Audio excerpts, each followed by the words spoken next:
Nagpahayag ng pagdududa ang mga otoridad kaugnay sa di umano'y pango-hold up sa isang manager ng bangko pagkatapos nitong magbigay ng magkakasalungat na salaysay. Kinilala ang sinasabing biktima ng hold up na si Crismar Dan Tamayo, 28 anyos, Assistant Branch Manager ng United Coconut Planters Bank, Makati City Branch at residente ng Mayland Street, Tapland, Parañaque City.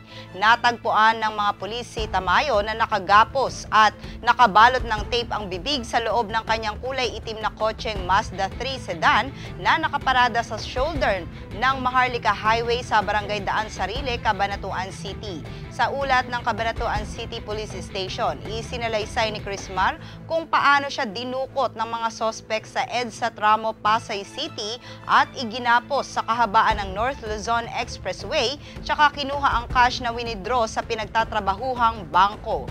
Lumabas sa resulta ng ginawang ocular investigation ng pulisya, Provincial Highway Patrol Team at SOCO ang mga hindi magkakatugmang kwento nito.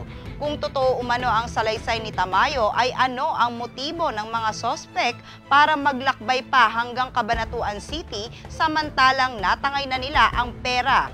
Pinayagan din daw ng mga sospek na gamitin nito ang kanyang cellphone na imposibleng mangyari sa aktwal na kaso ng pango-hold up o pandurukot kung saan karaniwang inaagaw ito ng mga sospek sa biktima upang hindi makahingi ng tulong.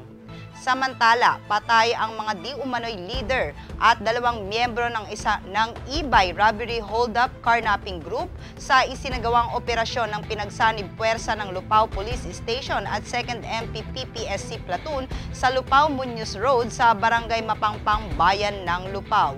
Kinilala ang mga sospek na sina Arnold Ibay E. Sabalan, leader ng naturang grupo, residente ng Barangay Cordero, Lupao, Glenn Garcia E. Oroca, Tubong Ganao, Bayugan sa Agusan del Sur, Mindanao at Jason Duran E. Flores, 19 anyos, na kapwa naninirahan sa Barangay Cariño, Paniki, Tarlac.